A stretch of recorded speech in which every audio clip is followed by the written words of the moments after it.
कहानी है रामपुर गांव की, जहां के मर्द महिलाओं को हमेशा नीचा दिखाने की कोशिश में रहते। अरे अभी तक खाना नहीं आया, क्या मुझे एक और शादी करने की जरूरत है? नहीं जी नहीं, ऐसा मत करना, वरना मैं कहाँ जाऊंगी। खाना लेकर मैं अभी आई जी।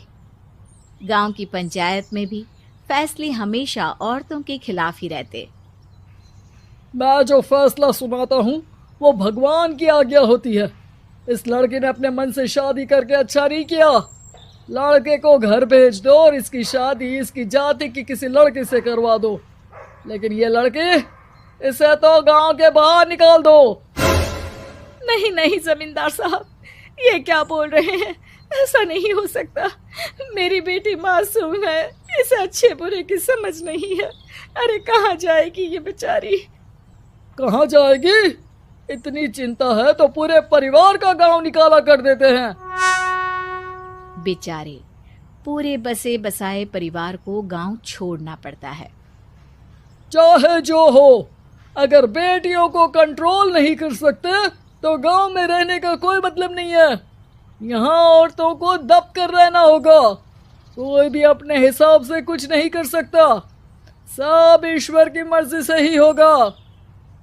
तभी गांव का एक आदमी दौड़ा दौड़ा आता है। सरपंच साहब, जमींदार साहब, वो कालिया है ना, उसकी बेटी पढ़ने के लिए शहर जा रही है। अच्छा, ये कब हो गया? और कालिया की हिम्मत कैसे हो गई ऐसा करने की? लेकर आओ उसे और उसकी बेटी को।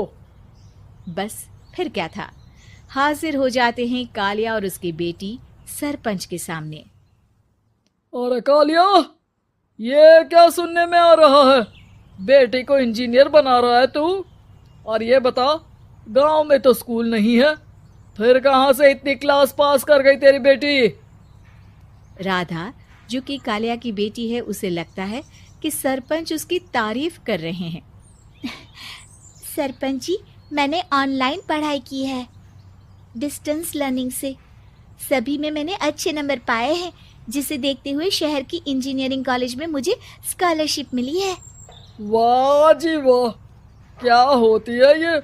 पहले तो ये बताओ, फिर आगे की बात करते हैं। पूरा गांव राधा की बात सुन रहा था और राधा बोलती जा रही थी। तो ऐसे मैं फ्री में एक अच्छी शिक्षा लेकर गांव में जो कुछ परेशानियां हैं, जैसे बिजली, पानी और इंटरनेट जैसी समस्याओं के लिए काम करूंगी। मैं गांव को शहर से जोड़ने के लिए पुल का निर्माण करवाने का प्रस्ताव रखूंगी। मुझे पूरी उम्मीद है कि जल्द ही हमारा गांव भी तरक्की की राह पर चल पड़ेगा। राधा की बात सुनकर सारे गांव वाले ताली बजाने लगते हैं। सरपंच को समझ नहीं आता कि वो क्या करे। चुप रह नादान लड़की, गांव के खिलाफ जाने के लिए तुझे गांव से बेदखल कर दिया जाएगा, वो भी पूरे परिवार के साथ। और हाँ, अगर ठीक से गांव में रहना चाहती है तो ये पढ़ाई लिखाई छोड़ दे। हम तेरे लिए गांव का कोई होनहार लड़का देखेंगे। तभी गांव का एक आदमी बोल पड़ता है। अरे नहीं नहीं सरपंच जी, राधा बिटिया जो बता रही है, अगर वैसा हो जाए तो हम लोगों को पैसा कमाने के लिए बाहर नहीं जाना पड़ेगा। हाँ जी, और ना ही कोसों दूर पानी के लिए भटकना पड़ेगा। हमारे बच्चे भी अच्छी पढ़ाई कर सकेंगे और आगे बढ़ेंगे, ना कि हमारी तरह खेती करते बैठेंगे। क्यों गांव वालों, राधा बिटिया का साथ देना चाहिए ना। सरपंच देखता है कि गांव राधा के साथ है तो वो चुप हो जाता है। वो घर आकर अपने सलाहकार से बात करता है, जो बहुत ही चालाक किस्म का इंसान होता है। अरे सरपंच साहब, आपको बहुत ही होशियारी से काम लेना पड़ेगा।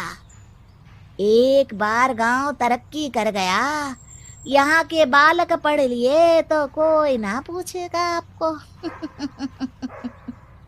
और फिर ये जो बेटा और बेटी है ना आपके, इनको भी आम लोगों की तरह ही जीवन जीना होगा। हाँ, लेकिन करे तो क्या करे? वो ना आप मुझ पर छोड़ दीजिए, बस मैं जैसा बोलूं करते जाइए। अगले रोज सुबह जब गांव वाले सोकर उठते हैं तो राधा के घर के बाहर और साथ ही वो लोग जिन्होंने राधा का सपोर्ट किया था, उनके घर के आगे लाल रंग से कल आऊंगी लिखा होता है। कल आऊंगी, यह क्या होता है? अरे यह तो खून से लिखा है, लगता है कोई भूत प्रेत या चुड़ैल का साया है। चलो सरपंच जी के पास चलते हैं। सभी सरपंच के पास जाकर उसे सारी बात बताते हैं। अरे ये तो बड़ी मुश्किल की बात है।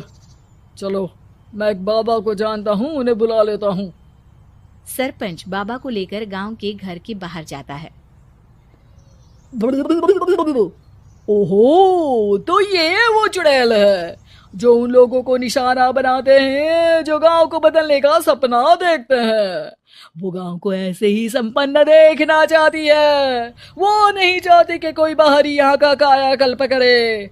क्या तुम लोगों में से किसी ने गांव को बदलने की सोच रखी है? तभी राधा की माँ रोते रोते आती है। मेरी राधा घर से गायब हो गई है। अरे कोई तो बचाओ, मेरी बच्ची कहाँ गई?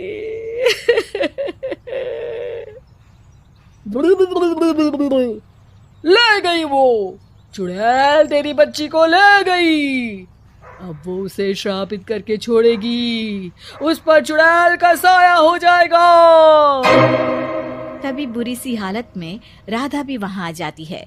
उसके बाल चुड़ैल की तरह फैले होते हैं और कपड़ों में खून लगा होता है। सभी राधा को देखकर डर जाते हैं। माँ, पता नहीं मुझे कौन उठा कर ले गया था। अरे दूर दूर हो जा चुड़ैल, अब हम लोग इस गांव में नहीं रुकेंगे। अरे कैसे बातें कर रहे हैं आप? कल तो आप मेरे भरोसे गांव का हुलिया बदलने, अपने बच्चों को पढ़ाने और तरक्की उन्नति की बात कर रहे थे, तो आज क्या हो गया आपको? ये फिर तुम लोगों को बहकाएगी। ये चुड़ैल गांव में आ चुकी है, ऐसे ही ये तुम्हारे घर के बच्चों को भी ले जाएगी। गांव वाले राधा को गांव से बाहर निकाल देते हैं। उसके माँ बाप रोते रहते हैं, लेकिन गांव वाले नहीं मानते। मैं भी अपनी बहन के साथ गांव के बाहर रहूंगा, लेकिन वो पढ़ाई नहीं छोड़ेगी। वहीं सरपंच के घर पर सलाहकार कहता है। देखा, सांप भी मर गया और लाठी भी नहीं टूटी। लेकिन अगले ही दिन सरपंच के घर के बाहर भी वही शब्द लिखे होते हैं। और फिर सरपंच की बीवी कहती है, हमारी बेटी को किसी ने अगवा कर लिया है। तभी राधा का भाई वहां आ जाता है। अरे गांव वालों, मैंने सरपंच जी की बेटी को देखा था, वो चुड़ैल उसे उठाकर ले जा रही थी। अरे क्या मजाक कर रहे हो? नहीं नहीं सरपंच जी, आप नहीं जानते, वो चुड़ैल अब आपकी बेटी में आ जाएगी, जैसे राधा के अंदर आ गई थी। तभी सरपंच की बेटी वैसी ही हालत में वहां आती है जैसे राधा आई थी। पापा, पता नहीं कैसे मैं गायब हो गई थी। चुड़ैल, इसके अंदर भी चुड़ैल का साया है, मारो इसे। अरे नहीं नहीं, इसे भी राधा के पास गांव के बाहर ही भेज दो। अरे चुप रहो, मेरी बेटी कहीं नहीं जाएगी और चुड़ैल वुड़ैल कुछ नहीं होता है। अरे कैसे बात कर रहे हो सरपंच जी? आप तो बोल रहे थे कि आपका फैसला भगवान का ज्ञान होता है, तो अपने पर बात आई तो अब आप ऐसे बोल रहे हैं। अरे ना ना ना, आपको अपनी बेटी को त्यागना ही होगा। अरे बुलाओ बाबा को। राधा का भाई बाबा को ले आता है, जिसे अब गांव वालों के डर के कारण सच बोलना पड़ता है।